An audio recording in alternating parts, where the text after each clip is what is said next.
Peggy 16. Les origines d'Amber the Killers.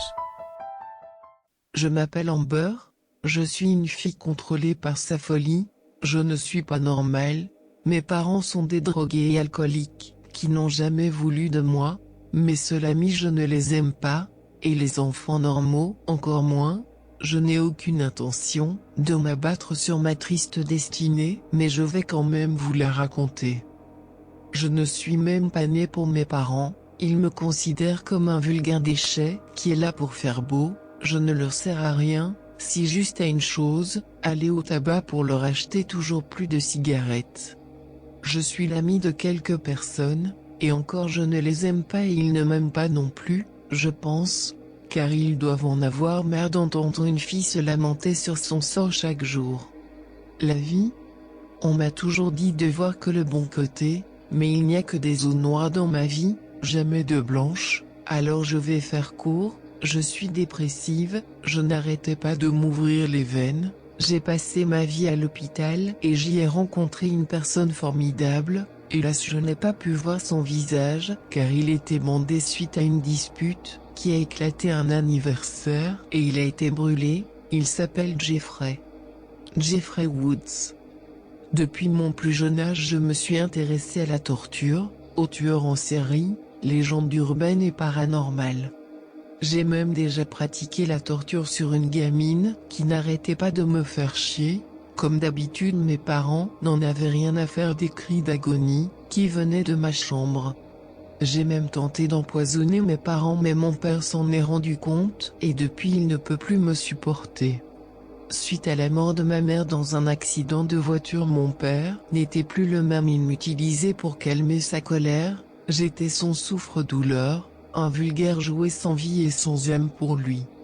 Un jour, car je n'en pouvais plus, j'étais à bout, je me suis ouvert les joues avec un couteau, mon père, lui n'en avait rien à faire, et quand j'ai été voir mes amis, une avait remarqué le sourire étrange, que je m'étais tracé au couteau, elle m'a emmené chez elle, et a prévenu ses parents de ce que je m'étais fait et sa mère m'a emmené à l'hôpital, j'aurais tellement aimé avoir une mère comme elle, mais on peut pas tout avoir dans la vie.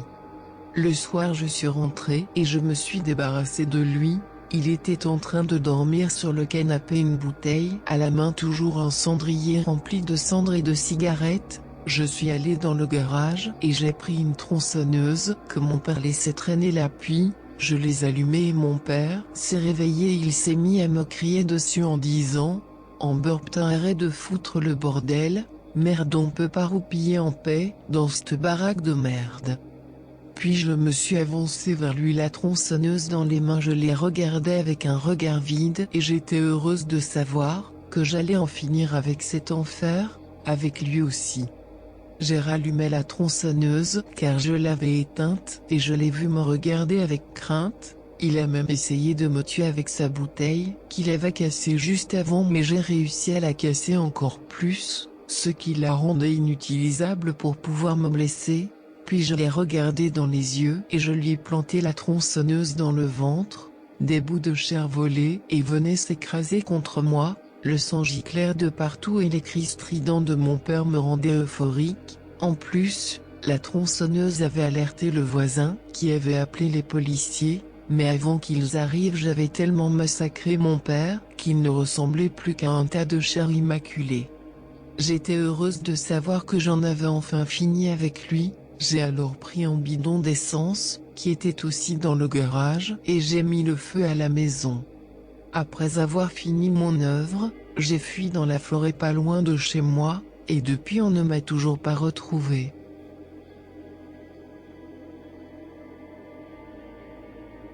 Flash info. Un corps carbonisé a été retrouvé dans une maison non loin de la forêt. Les autopsies ont révélé qu'il s'agit bel et bien du corps de Isaac Lefebvre. Il s'agit d'un meurtre. La victime a été tuée avec une tronçonneuse, qui a été retrouvée près du corps. Nous avons comme principal suspect sa fille Amber Lefebvre, portée disparue depuis 3 semaines, mais nous n'avons pas retrouvé de corps dans l'incendie, correspondant à Amber. Nous supposons qu'elle a pris la fuite avant l'incendie et depuis, elle est toujours en liberté. De nombreux meurtres ont été découverts depuis la disparition d'Amber, tous tués de la même manière, torturés, et dont il manque les yeux et certaines ongles. Si vous pensez avoir plus d'informations pour faire avancer l'enquête, contactez-nous au 01 34 05 27 88. Tu peux liker d'un pouce ensanglanté, je te préviens, t'abonner à cette chaîne te plongera dans un cauchemar sans fin, alors abonne-toi.